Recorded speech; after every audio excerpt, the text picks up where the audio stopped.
Olá, Olá, tudo bom?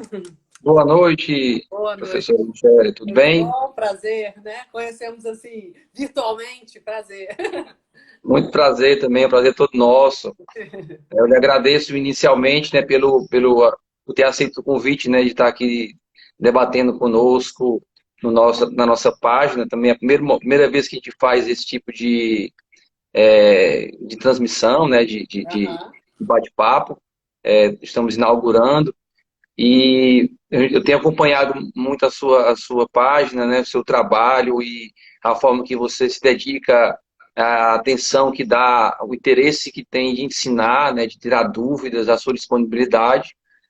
Ai, E que para legal. mim foi uma surpresa muito boa, né, você ter aceito essa discussão. Né? A gente tem aí duas programações, né, uma para essa Sim. sexta E para a próxima? e para a próxima sexta, né, vamos falar aí sobre as curiosidades que envolvem a avicultura, né, muitos mitos e questões que até hoje se perpetuam, né, como verdades, né, e às vezes não são. Sim. Vai ser um momento bom para a gente poder discutir, esclarecer, né, os nossos, as pessoas que seguem a nossa página, né, sobre essas questões, né. Então, muitíssimo obrigado, né, para quem está acompanhando na nossa página, a professora Michele, ela é zootecnista, é professora pós-doutoranda na UFLA, tem uma larga experiência em avicultura, é, enfim, tem um fã-clube, porque eu acompanho ela aí nas redes sociais e muita gente interage com ela, comenta os seus vídeos, né? Então, é um prazer muito grande, professora, estar aqui nesse momento com você. Ah, eu que agradeço muito o convite. Na realidade, a ideia desse Instagram foi justamente isso, que a gente pudesse trocar ideia e divulgar informações corretas, né, sobre a avicultura. Normalmente, as minhas primeiras aulas dentro das disciplinas de avicultura que eu ministro mitos de avicultura. Então, assim, já para já iniciar, né, a gente conseguindo falar a mesma língua. Assim. Então, a ideia desse Instagram foi exatamente isso, ter essa interação com o pessoal e falar algumas verdades, né? Desmistificar várias coisas. Então, e a gente aprender também. Eu aprendo muito, assim, troco muita ideia com bastante gente, né? Produtores e tal. Isso é muito legal, muito legal. Eu agradeço demais o convite, a confiança, para a gente poder fazer esse bate-papo aqui. Muito legal.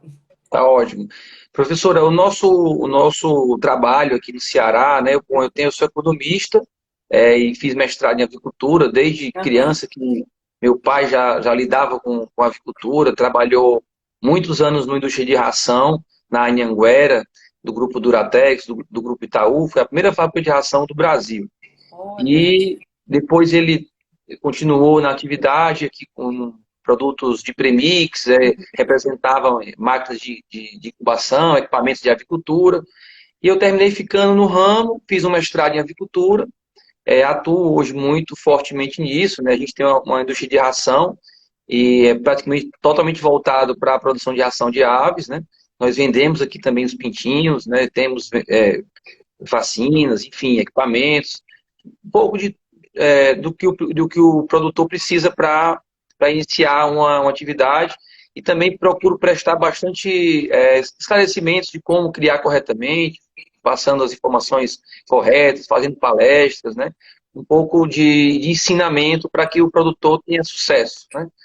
E esse nosso tema é muito curioso porque até hoje a gente tem é, pessoas, né, esclarecidas, pessoas do dia a dia que a gente convive, às Sim. vezes ainda com a crença que por exemplo, né, talvez a maior, né, que tem hormônio dentro da avicultura, na alimentação das aves. Né? Então, isso aí é um ponto talvez que precisaria tocar, né?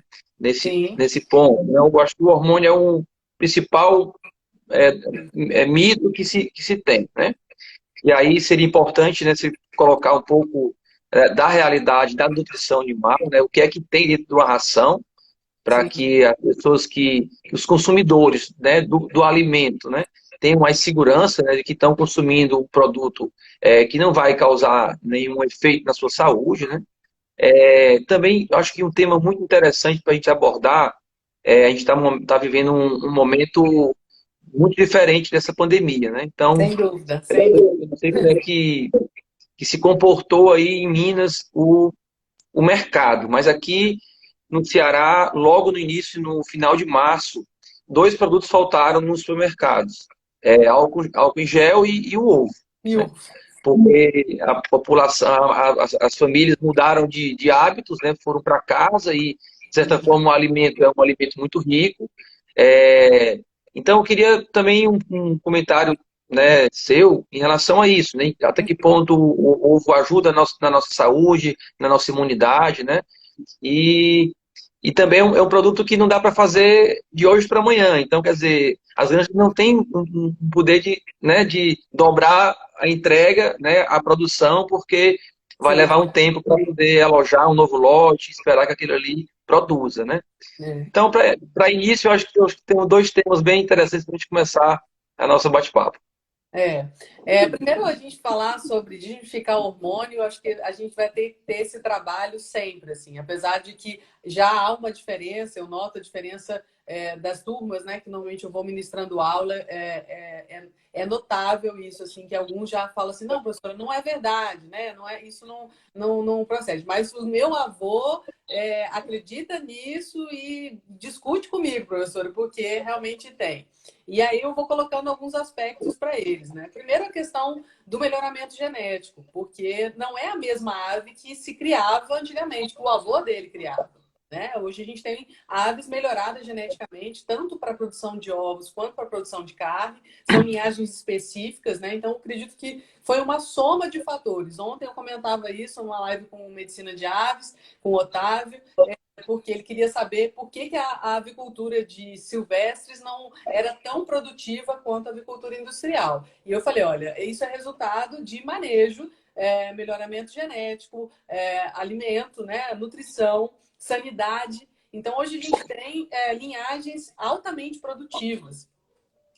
O que aconteceu é que essas aves eram soltas, então foi além do melhoramento genético, confinou esses animais, ou seja, restringiu o espaço desses animais, né? E aí você considera um melhoramento genético, essa linhagem ela ficou mais exigente nutricionalmente, então hoje a gente tem rações específicas para frango de corte, no mínimo se utiliza hoje 4 rações pré-inicial, inicial, crescimento e final. A gente tem outras granjas que optam por mais fases, né? Vocês mesmos sabem melhor do que eu com relação a isso. E aí fez esse melhoramento genético, confinou o animal e forneceu uma nutrição adequada. Hoje, esses animais recebem vacinas, ou seja, todo o processo é muito bem cuidado com relação à biosseguridade. Né? Então não tem jeito. Eu costumo dizer para os meninos o seguinte: falei, olha, fica o final de semana ou fica nessa quarentena, que muita gente já falou para mim, puxa, engordei um pouquinho, engordei um pouquinho, porque muda a rotina. Você fica confinado, você fica parado comendo, a tendência é que você engorde. Logicamente, a gente tem algumas exceções. E dentro da avicultura não vai ter essa exceção, porque foi feito um melhoramento genético orientado justamente para isso, para que essas aves tenham um crescimento, né, rápido, e foram selecionadas aquelas que cresciam, que comiam mais do que as outras e tinham um ganho de peso melhor. Né? Então, a gente tem aves hoje altamente vorazes. Se você deixar 24 horas de luz, ela come até morrer. Esse frango ele não consegue metabolizar toda a ração que ele come. Então, a gente tem hoje um frango que tem uma genética que ele faz com que ele responda essa genética, manejo e nutrição. Manejo que eu falo no sentido geral, de sanidade, né? De todos esses cuidados. E aí a gente pensa assim, mas como não dá hormônio? Então vamos colocar hormônio na ração. Gente, hormônio é uma proteína. Todo hormônio é uma proteína. E proteína a gente digere, né? O frango também. Então, se eu colocar hormônio na ração, esse frango ele vai digerir esse hormônio. Não vai ser interessante para ele.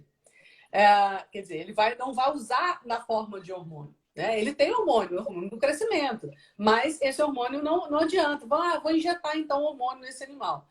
Teria que fazer essa injeção diariamente. Além disso, a gente está falando de galpões de 20 mil, 15 mil frangos. Então, é impossível, isso, inviável, gastaria pelo menos 3 dias para vacinar todo o lote, então você teria uma defasagem aí de ter que injetar. Além dessa questão da injeção desse hormônio, demoraria 70 dias para fazer efeito, e aí esse frango é batido com 45, 42, e aí não faz sentido colocar. E a questão do custo, inviável a questão do custo, super inviável, porque imagina que o hormônio é caro, é proibido o uso, então existe essa proibição. Então não faz sentido a gente usar hormônio, seja na ração ou seja na forma de injeção. Isso ficaria nítido na carne. Isso ficaria nítido, né? Uhum. A injeção, tanto que a gente usa vacina, é vacina via oral, via spray, né? Vacinação vias massais, vias de aplicação massais, ou seja, na população toda. Não se faz uma vacinação individual como a gente faz em pequenas criações. Então, não se justifica a utilização de hormônios. Ele cresce tanto porque melhorou geneticamente. Foi selecionando a genética, foi melhorando a nutrição. A gente tem uma nutrição extremamente especializada, né? Com um cuidado muito grande em termos de digestibilidade, nutrientes, de ingredientes que são utilizados. E aí você dá tudo que o animal precisa, coloca ele num espaço que ele não tem uma movimentação, já não é do comportamento se movimentar muito, né? Em função até mesmo de seleção, e aí não tem jeito. É só ficar de quarentena que a gente vai ver que a gente vai engordar. Engorda.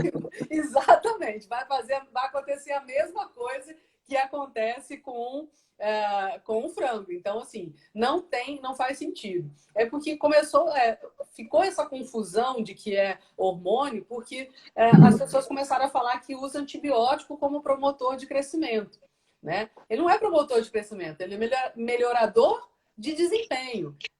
Ele melhora a saúde intestinal. A ideia do antibiótico, que inclusive hoje está sendo substituído por outros produtos, como probióticos, prebióticos, ácidos orgânicos, esse antibiótico é para a saúde intestinal, para que esse animal tenha um intestino saudável, motivo da live de terça-feira com meu querido orientador, que eu acho que ele entrou por aí, o professor Veterchini, e aí a gente conversou justamente sobre isso, que quão importante é você manter a saúde intestinal, porque também não adianta você dar uma ração perfeita para o animal se você não dá condições para que ele aproveite esses nutrientes, né?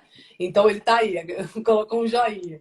E é isso, então ficou essa confusão, né? Dos antibióticos como promotores de crescimento. Eles são promotores de desempenho porque eles melhoram a saúde intestinal, dá um equilíbrio para o animal no sentido de saúde intestinal, porque a gente tem essa máxima na zootecnia, que é quanto maior a produtividade, menor a rusticidade. O animal fica menos rústico. Então, esse frango ele tem que ser criado numa bolha mesmo, com todo o cuidado, com toda a prevenção para que ele não adoeça. E aí sim possa expressar o potencial genético. Então, não tem jeito. Antibiótico, hormônio não tem efeito sobre a ave, vai fazer efeito depois dela entrar para ir para o abate, né? Por 70 dias, é caro, é proibido, inviável economicamente e de mão de obra também, né? Então, é uma questão que é inviável, mas infelizmente veio essa questão do antibiótico como promotor de crescimento, e aí veio essa confusão de que esse animal não crescia tanto tão rápido, em tempo, né, curto, mas em função desses fatores todos que a gente falou.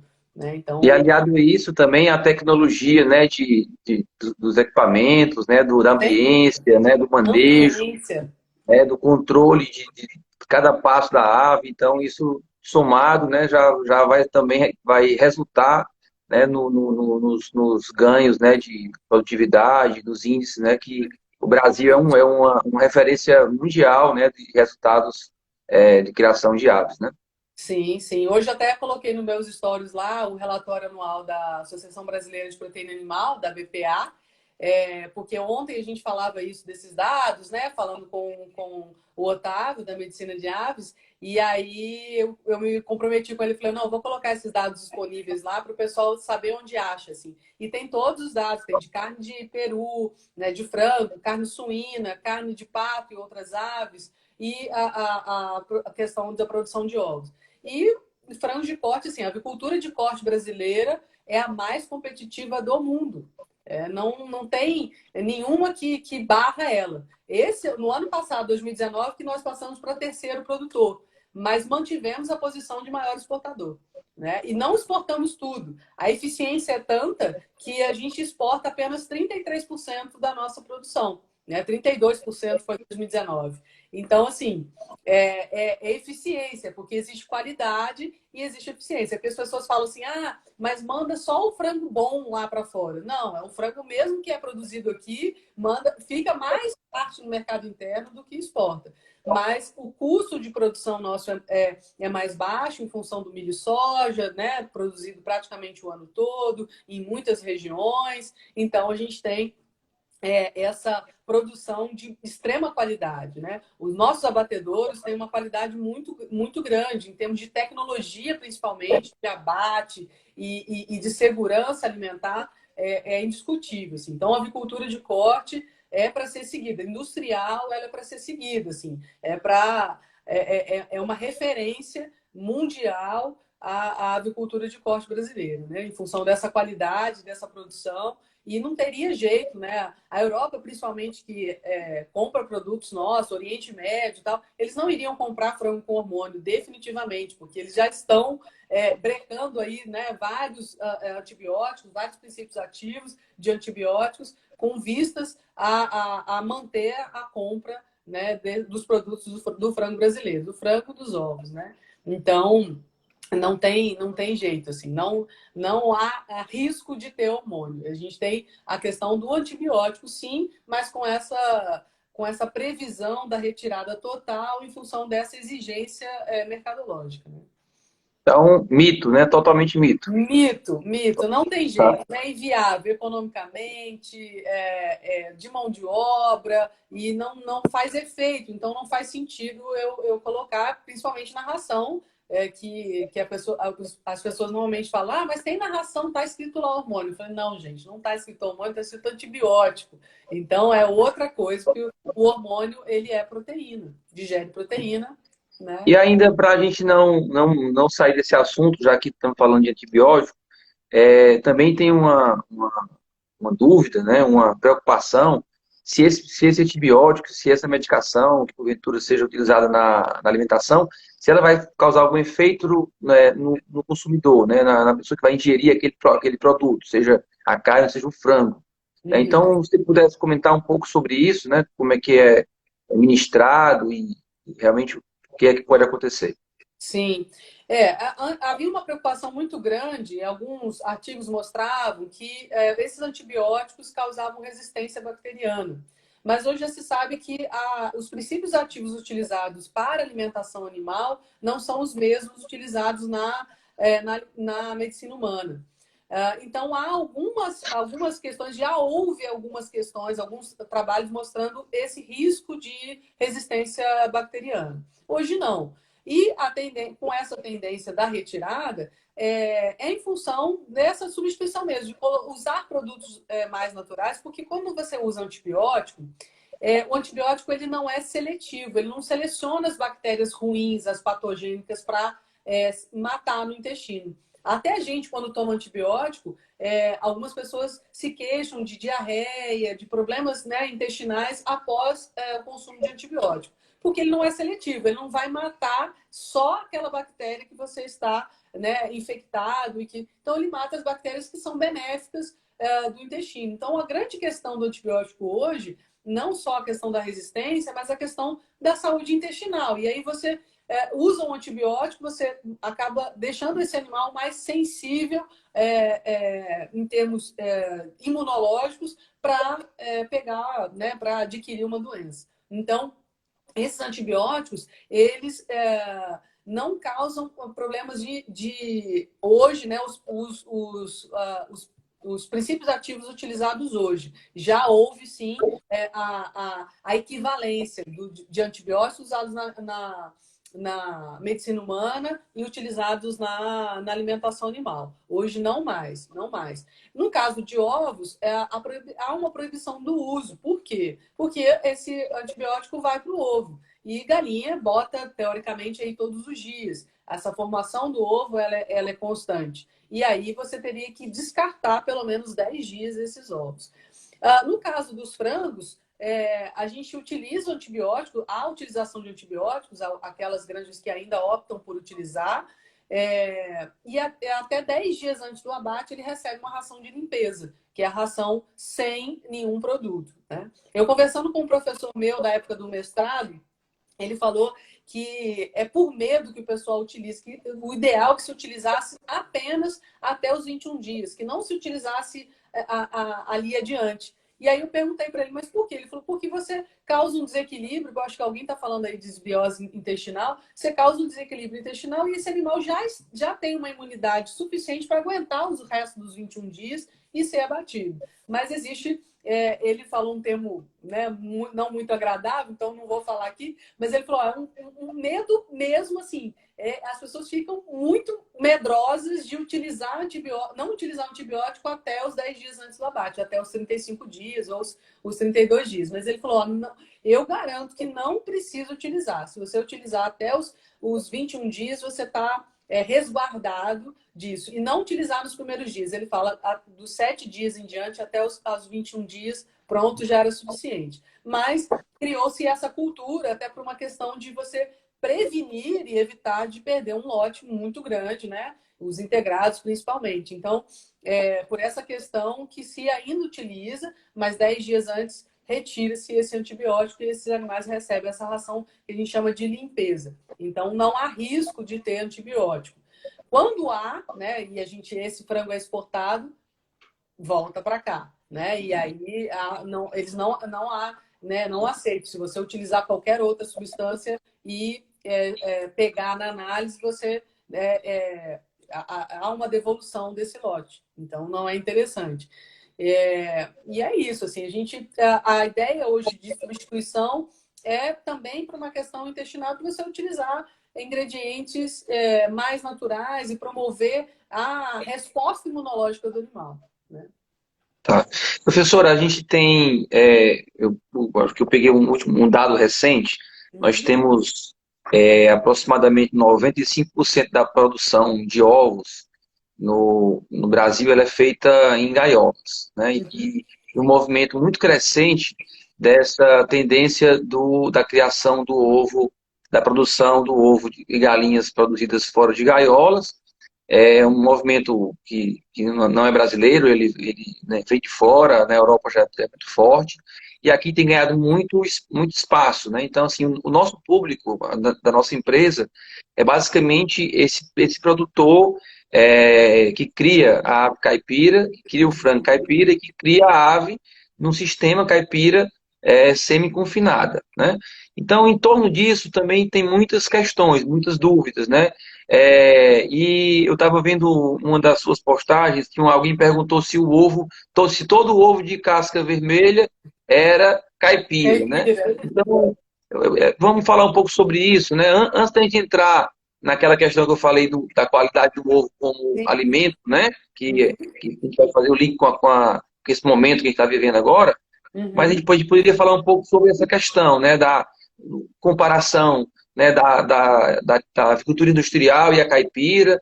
E, assim, o nosso público aqui, quem está acompanhando a página da gente, geralmente é o pequeno produtor, são pessoas que já criam ou querem criar aves, né, no sistema caipira. Então, se a gente puder falar um pouco para essas pessoas, né, em relação a essa atividade, seria importante também.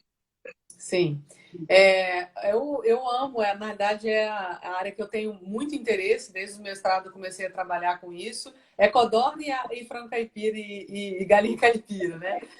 São os assuntos que eu mais gosto assim, de falar. É um movimento grande aí da questão da Europa. A gente tem, na realidade, dois tipos hoje, né? A gente tem o cage free, que é o livre de gaiola, não necessariamente caipira, é só as aves criadas no piso, que é obrigatório na Europa desde 2013. As aves de postura não fazem a postura em gaiolas, somente no piso, né, com ninhos e tudo mais. E a gente tem, então, esse sistema cage free e tem o sistema free range. O free range que seria o caipira, né, nosso, que é o acesso a pasto, né? Um mercado hoje extremamente crescente, muito grande, tem crescido muito e não quer dizer, né, que todo ovo vermelho ele é caipira. Por que eu gosto de falar isso? Porque muita gente me pergunta isso. Você vai no mercado, o ovo vermelho ele é mais caro que o ovo branco, mas não quer dizer que ele é ovo caipira. Outra questão que a gente falou também numa outra live que eu fiz com o pessoal da Universidade Federal de São João del Rei é que só da gema estar pigmentada é caipira. Eu falei, também não, eu posso colocar um corante nessa ração e a ave produzir um ovo semelhante, né, em termos de cor, de coloração, não em termos de nutrientes, mas em termos de cor, semelhante à coloração do que a gente tem de gema de ovos caipira. É um sistema, então, que a gente utiliza aves específicas. Não é indicado utilizar esse frango industrial numa produção de frango caipira. Esse frango ele não aguenta, ele não sabe ciscar, ele não tem esse hábito mesmo, porque melhorou-se geneticamente, selecionou-se para ele esse comportamento, para que esse animal coma e durma, coma e durma. Esse é o comportamento de um frango industrial, que é o frango branco que o pessoal fala, né? Então, são aves específicas, linhagens que já são mais rústicas, que são linhagens, hoje já tem marca mesmo comercial de linhagens próprias para a produção de frangos de corte, né? Então, que são feitos, então, esse melhoramento genético para que essas aves possam ter um crescimento um pouco mais lento. Tanto na minha dissertação de mestrado, eu trabalhei com frangos de pescoço pelado. Então, a gente considera eles aves de crescimento lento. Não é porque eles crescem demorado, é porque, comparado com o frango industrial, ele tem um crescimento mais lento. A questão da casca vermelha é linhagem também.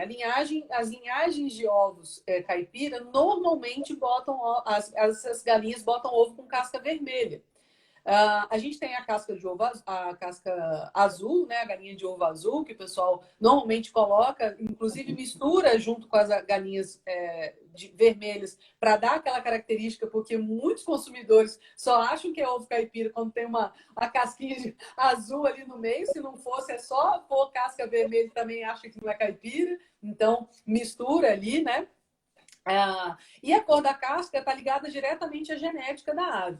Dificilmente a gente vai ver um ovo branco, de casca branca, porque da mesma forma que esse frango industrial branco, né, de pena branca, para a produção caipira não funciona, essa galinha também, as poedeiras leves, que botam ovos de casca branca, também não são interessantes para o sistema caipira, elas não se adaptam. São aves muito melhoradas geneticamente, de altamente produtivas, mas que não se adaptam a sistemas caipira. Então, a gente normalmente vai ver ovos de casca vermelha na produção caipira, ovo de casca azul e tudo mais.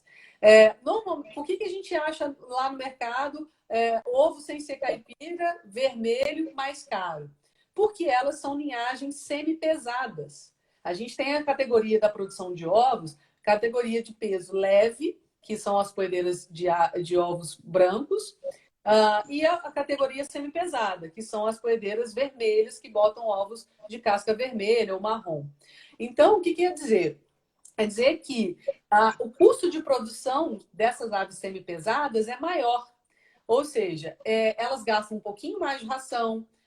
No mesmo galpão, eu tenho que colocar menos aves vermelhas e coloco mais aves brancas, então cabe menos aves, então eu tenho que... A densidade é menor, né? É menor, a densidade é menor, o custo de alimentação é um pouquinho maior porque ela come um pouquinho mais. Então, essa diferença no custo de produção é que traz o preço do ovo de casca vermelha, mesmo não sendo caipira, ele sendo mais caro.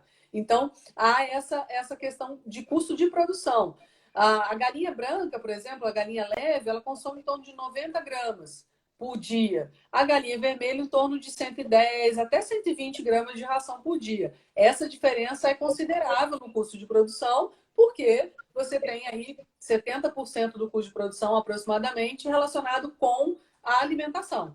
E aí você tem um galpão que você aloja 1.000 galinhas brancas e num galpão que você acaba alojando 850, 900 aves. Então, essa diferença é custo de produção. Então, o custo de produção ele é mais alto, por isso que ele é mais caro. Mas não quer dizer que ele é caipira, né? E com relação a essa pigmentação também, eu posso fazer a mesma. Nutricionalmente, eles não têm diferença, desde que consuma a mesma ração. Se eu coloco um pigmento nessa ração, eu posso ter um ovo de casca branca pigmentado. Ela não pigmenta, ela não tem uma capacidade de pigmentação tão intensa quanto as aves vermelhas, mas pigmenta da mesma forma, né? A gente já fez trabalho com feno de beterraba, feno de cenoura, na época da graduação, para galinha branca. A gema ficou rosa, a gema ficava laranja, né? Então, mostrando que é alimentação. O que a alimentação influencia muito na qualidade nutricional dos ovos e, consequentemente, na gema, né, na pigmentação da gema. Então, não quer dizer também que só da gema estar pigmentada que ele é caipira também, não. Então, tem o seu sistema de produção. Sem falar também que a gente pode estar enriquecendo com ômega, com vitamina E, com alguns elementos na ração que vão também modificar a qualidade do produto, né, do ovo, não é isso? Exato, exato. Então, ainda tem essa questão que, inclusive, tem granjas que optam por isso, em sistema caipira, de fortificar esses ovos. Você incluindo na ração fontes de ômega 3, algas, óleo de peixe, óleo de linhaça, vitamina D, vitamina E, zinco, selênio. A gente encontra ovos fortificados com esses nutrientes porque as aves recebem uma alimentação própria para isso, para que elas passem. Eu costumo dizer que a galinha é meio fofoqueira, né? Tudo que ela come, ela passa para o ovo. Então, se você der uma água ruim, né, que tiver com salmonela, tiver contaminada, ela vai passar para o ovo. Se você der uma ração ruim, ela vai passar para o ovo, né? Então, ela é meio Professora, fofoqueira aí. a minha mulher está assistindo aqui a nossa live e ela está perguntando aqui se o ovo caipira tem um valor nutricional superior aos outros. Olha, normalmente a gente vai encontrar sim. Por quê? Porque a alimentação delas é diferenciada. Elas não comem só ração. Elas consomem verdes, né? Verduras, o próprio capim, que tem uma concentração bastante grande de carotenoides, que são substâncias que a gente chama de antioxidantes, evita o envelhecimento precoce. Então, todo mundo quer isso, né? Ninguém quer ficar enrugado, né? Envelhecer com saúde, saudável. E é isso. E ele evita esse envelhecimento das células. Então, o que a gente normalmente vê são ovos na produção caipira com maior teor de vitamina D e vitamina A. Então, e maior teor de carotenoides. Então, em função disso, da alimentação. Se eu fizer isso na gaiola, pode ser que eu consiga isso, mas normalmente não é feito em função de custo. Não é interessante isso. Então, no sistema caipira, a gente vai observar essa diferenciação em função da alimentação, porque elas não ficam só na ração, né? E Alguém além te do mais, perguntou... A professora, no caso, seria mais rica em vitamina A, isso. Vitamina A, vitamina D, são as vitaminas normalmente que a gente vai encontrar e mais carotenoides. E aliado a isso, temos também a questão do bem-estar animal, né? A gente tem Sem dúvida, sem que é dúvida. muito relevante, né? E, inclusive, Sim, com consumidores bastante, que valorizam bastante isso, né? A gente tem sim. instituições que certificam, né, a granja ou a fazenda em relação ao bem-estar animal.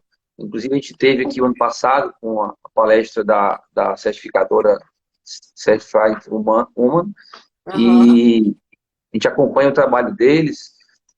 Isso Também. também tem um nicho de mercado voltado para isso, né? Tanto para o bem-estar, quanto para a questão do alimento, né? Do diferencial que o alimento pode trazer, né? E aí você falou em vitamina A e vitamina D, e agora eu voltei a me lembrar do momento que está vivendo, né? Que a gente precisou reforçar a nossa imunidade, procurar se alimentar de alimentos mais completos, mais ricos, né? E eu acho que também esse motivo foi com que fez o ovo subir de preço e, em alguns momentos, ficar escasso, né? Então, de que forma aí essa alimentação, o ovo, né, que é dito como o segundo principal alimento, né? A gente pode afirmar isso mesmo? É verdade isso? Sim, é totalmente verdade isso. Na realidade, para nós adultos, é o melhor alimento que tem. A gente só fala que é o segundo porque pede para o leite materno. Realmente, Ninguém o leite pode mais materno tomar, né? é o mais completo de todos. Mas nós, enquanto adultos, é o melhor alimento. Não existe dúvida disso, que o ovo é o melhor alimento que existe no mundo. Nutricionalmente é indiscutível, né, a riqueza nutricional, a nobreza nutricional que ele é. E justamente nessa época eu até fiz uns destaques lá, eu fiz alguns stories, porque muita gente me perguntou isso logo no início da pandemia, e aí eu coloquei lá nos destaques, depois o pessoal pode olhar lá, coloquei algumas matérias e algumas coisas falando disso. Até o professor Betequim também deu uma entrevista para a avicultura, para aves e ovos, e falando sobre essa importância, essa riqueza nutricional que a gente tem dos ovos. E não deixando de falar dos ovos de codorna também, né? Que igualmente aos ovos de galinha, e em alguns nutrientes eles até são superiores à qualidade nutricional do ovo de galinha. Então, assim,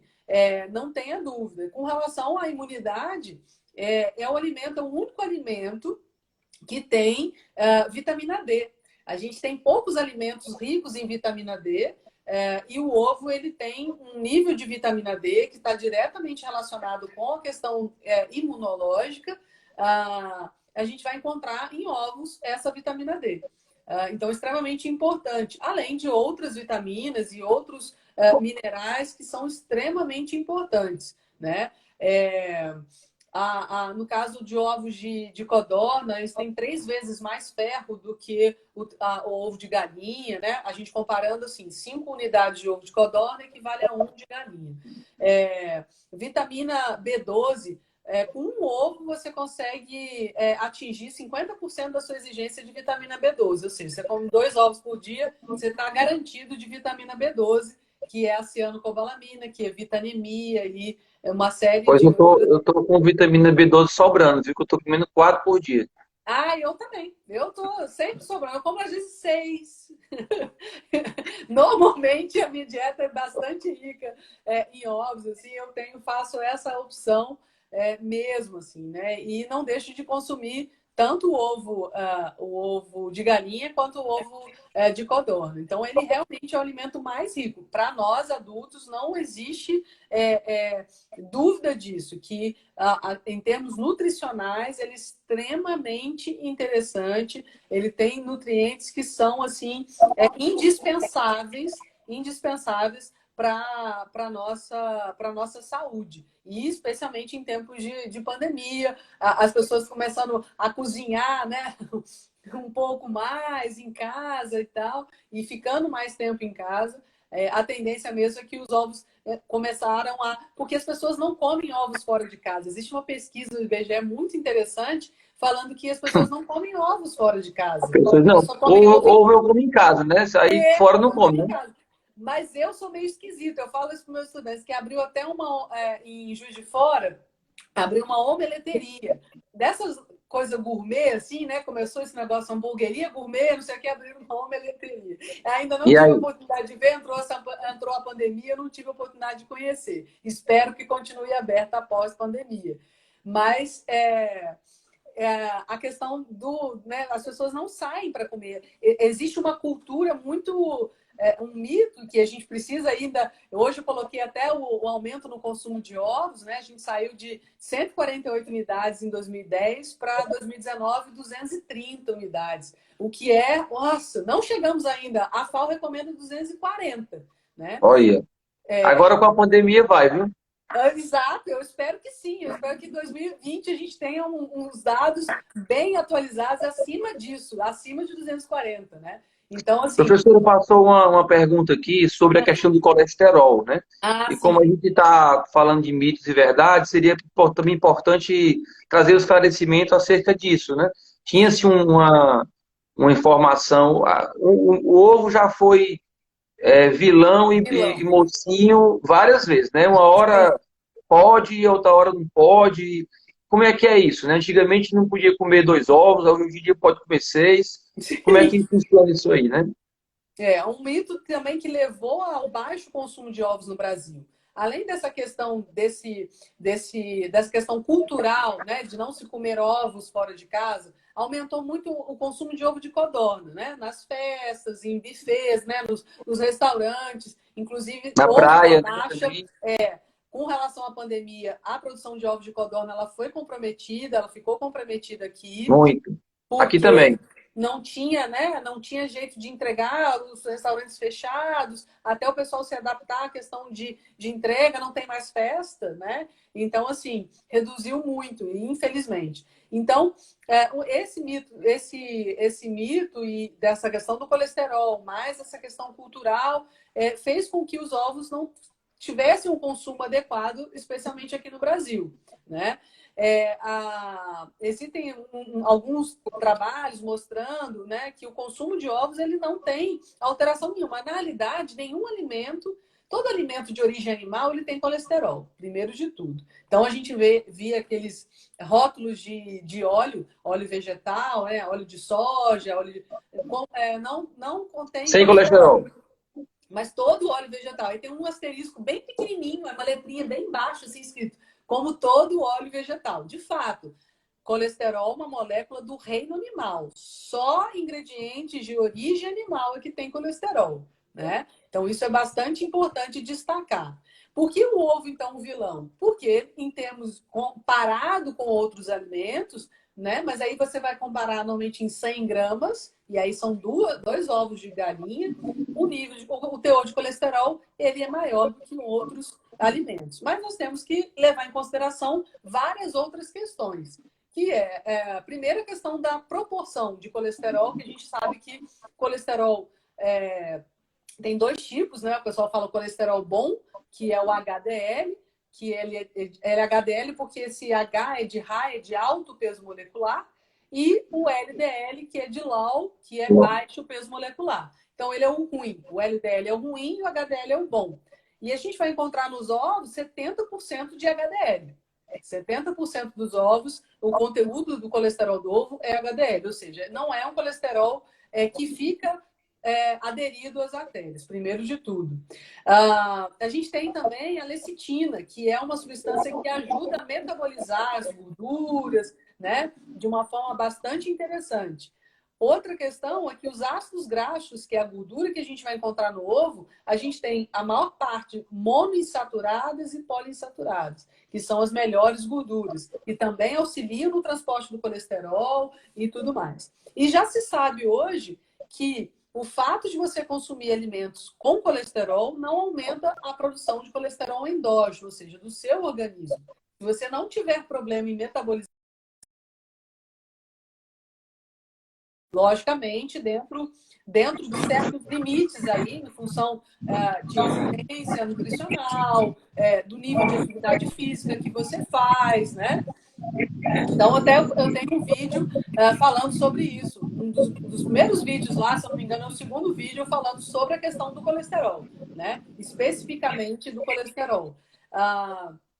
Porque esse foi o grande mito que levou a avicultura, especialmente de postura, não ser tão desenvolvida quanto a produção de frango de corte, né? Em termos de proteína de aves, suínos e ovos, a gente consome bastante frango. Nós estamos aí no consumo, né, em comparação com outros países, inclusive, o consumo de frango no Brasil é muito alto. Isso gera um desenvolvimento para a indústria, né? Gera um desenvolvimento para a avicultura de corte, o que não aconteceu com a avicultura de postura, principalmente por causa do colesterol. Então, se você não tem problema de metabolizar o colesterol, ou seja, se você não tem a produção de colesterol endógeno, né, do seu organismo produzida aumentada em função de problemas genéticos ou porque não consegue, né, ajustar esse nível de colesterol, você tem que restringir não só o ovo, você tem que restringir outros alimentos e, na realidade, também tem pesquisas mostrando que não é restringir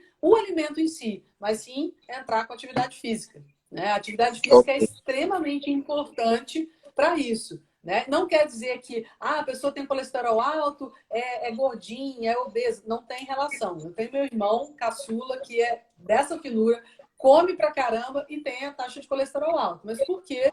A família tem uma tendência a ter alta taxa de colesterol, mas ele sempre comeu ovo. Eu sempre levei ovo. Na minha graduação, eu fazia trabalho com codorna, levava um monte de ovo para ele, ele era pequeno, e aí não aumentava o colesterol. Então, hoje já se sabe que não aumenta. O colesterol que você consome não influencia no seu colesterol endógeno. Existem outros fatores que fazem você levar a isso. E a questão hoje que é mais debatida, não só o nível de colesterol total, é essa relação HDL, o colesterol bom, e o LDL, que é o colesterol ruim. Então, assim, é um mito total acreditar que o nível de colesterol no ovo, seja o ovo de codorna, seja o ovo de galinha,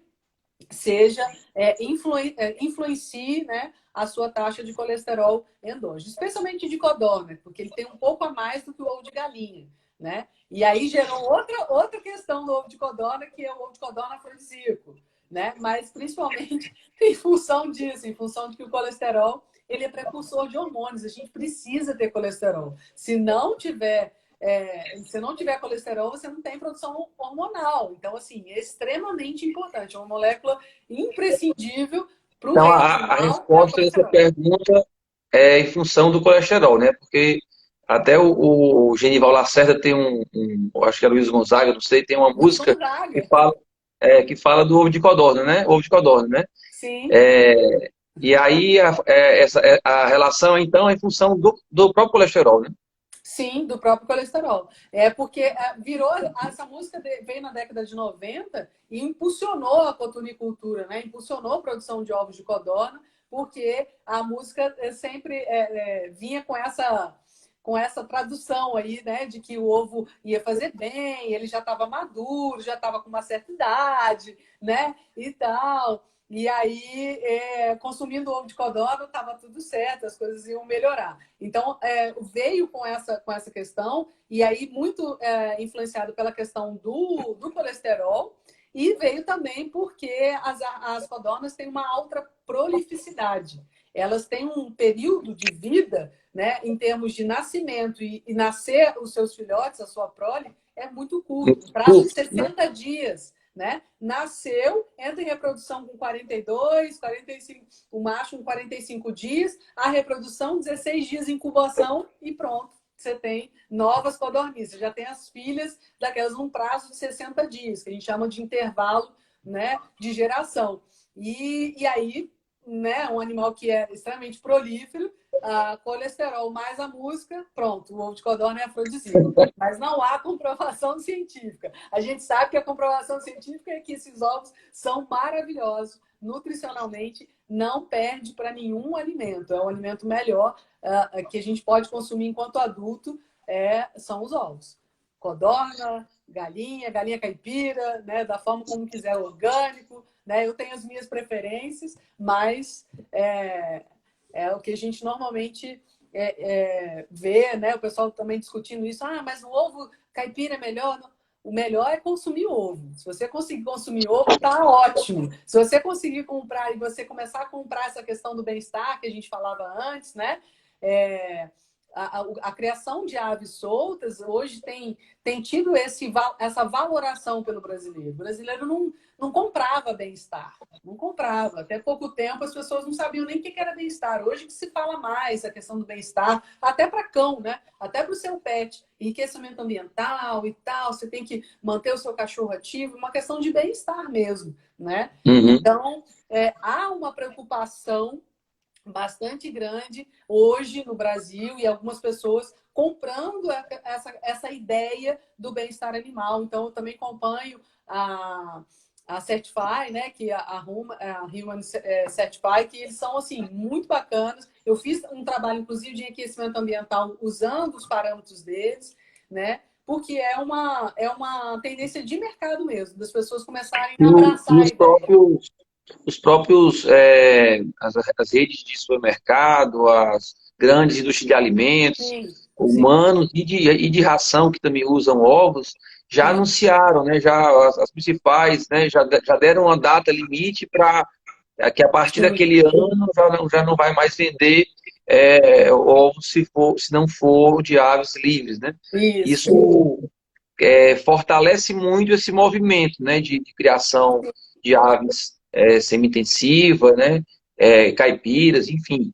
É, a gente tem aqui uma dificuldade, talvez, grande aqui no Nordeste, né, em relação à questão do orgânico, né? A gente Uhum. sabe que precisaria ter aí 80% da alimentação do animal com origem certificada orgânica, né? Ou seja, teria que ter o milho e a soja, né? Uhum. E aí, aqui na região, assim, eu realmente desconheço. Pode ser que tenha alguma coisa muito em pequena escala, né?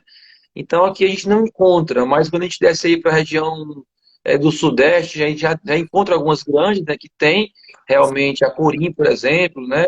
A própria Fazenda da Toca. Hoje eu Toca. assisti uma live, eles fizeram uma live hoje, Hoje eu vi. eu não conheço lá, né? Fiquei com vontade de conhecer. Sim, Mas ele mostrou somente a parte da floresta, né, hoje, né? sim. Eu pensei que fosse falar das aves, né? Vou ficar acompanhando. Ele ficou de fazer várias lives para mostrar a fazenda Isso. toda, né? É, Você conhece lá? Oi? Você conhece lá? Não conheço lá. Eu já tinha feito programado para fazer um curso. Eles têm um curso lá de produção. Isso, tem. Isso. Eu tenho muita vontade Só de que fazer esse são curso. 3 dias, eu acho, né? É um tempo. Isso são 3 dias. São 3 dias, Leva uma mas muito semana toda, né? intenso. Você vai e volta interior, ou seja, é uma semana que você tem que investir naquilo ali, né? São 3 dias e aí você fica lá meio que confinado mesmo para esse aprendizado, né? Eu acabei estudando um pouco essa produção, essa questão da produção orgânica, porque eu lá em Iupomba, eu atuo no Instituto Federal, eu atuo no curso de graduação em agroecologia. E sempre fui, né, interessada nessa parte, então já fiz alguns cursos, algumas coisas. Então, o que mais impede essa evolução do orgânico e que eu acredito que seja essa questão da alimentação. Né? 80% da alimentação ela tem que ser de origem orgânica certificada. Então, isso complica um pouco. A Corinha ela consegue porque ela produz, né? Ela tem a produção dela certificada. Ela tem a produção do milho, da soja, principalmente, se eu não me engano, da soja certificada.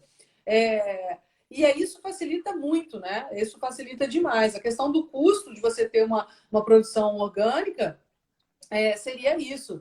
Você manter essa alimentação, pelo menos 80% dela, de origem orgânica certificada. Não vejo como problema a não utilização de antibiótico, a não utilização de qualquer quimioterápico, que na produção orgânica não é permitida.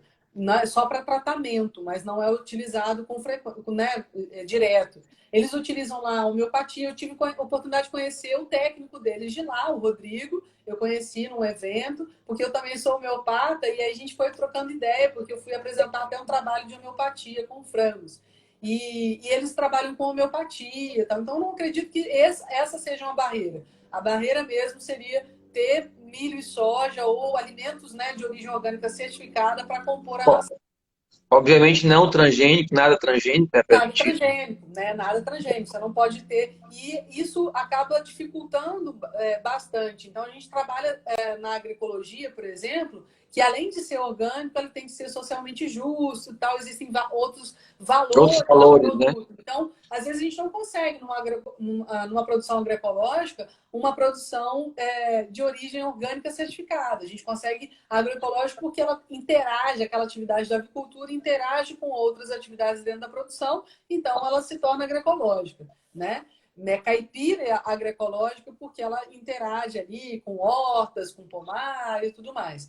Mas essa é a dificuldade que a gente tem na produção orgânica, né? O que dificulta consideravelmente na produção orgânica, eu acredito que seja a alimentação mesmo, você ter essa quantidade de alimentos. Então, acho que a gente consegue, caminhando aí aos pouquinhos, iniciando principalmente com a produção de ovo caipira, que já há uma consideração bastante grande com relação à alimentação, ao cuidado, ao bem-estar, né, da ave expressar o seu comportamento, que aos pouquinhos a gente vai chegando, né, em outros, né, nessa evolução aí da produção.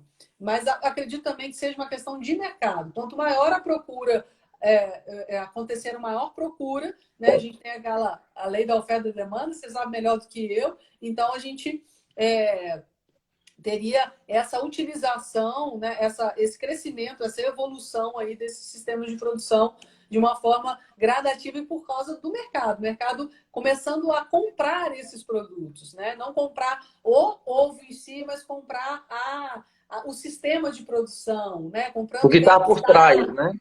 Oi? O que está por trás de tudo, né? O que Exato, envolve. exato. Exato. Então, comprando um produto, uma valoração diferente de outros sistemas de produção, né? E não é para É. todo mundo mesmo.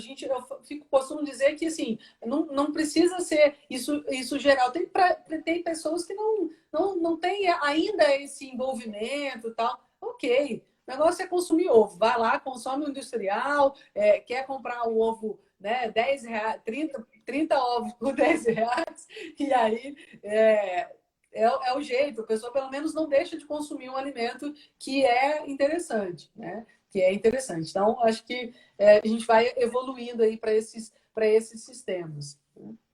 Professora, você falou em homeopatia, né? Alguém também perguntou aqui, como é que é trabalhado isso na avicultura, né? Como é que você aplica isso? Enfim, poderia também explicar isso, um pouco sobre isso? Sim, a gente tem a homeopatia, ela é uma ciência, né? É uma ciência, o pessoal fala muito quando eu dou aula de homeopatia, as primeiras aulas que eu ministro de homeopatia, eu falo, os meninos falam, não acredito em homeopatia. Eu falo, não é para acreditar mesmo, porque ela não é uma religião, não é uma filosofia de vida, é uma ciência. Né? Então, como ciência, ou você conhece, ou você tem ciência daquilo, ou você conhece, ou você desconhece. Então, a homeopatia ela é uma ciência, né, muito bem estabelecida, que pode ser utilizada na avicultura, como pode ser utilizada em qualquer outra. Estão falando que vai acabar. Vai mesmo. É 1 hora, é o tempo? Isso, ele vai encerrar. O que você pode fazer? Você encerra, salva a live, que aí tem que. Você pode Como é publicar que eu lá. encerro aqui? Você encerra em cima. Ah, Tá? tá, encerrar, tá. Isso. Aí quando você encerrar, vai pedir para você salvar. Aí você salva a live, que o pessoal já perguntou se você pode salvar Foi, a live. Você tá. salva a live, que aí vai aparecer lá no seu feed, depois eu compartilho com o pessoal. E aí, se você quiser, a gente chama de novo que a gente continua, a gente termina de falar da homeopatia, Então de tá bom, eu vou alimentação. encerrar para a gente não perder Isso, o isso, vídeo, tá? A gente volta isso, só para poder encerrar o assunto, tá isso. bom? A gente já Obrigado. volta. Tchau. Tchau.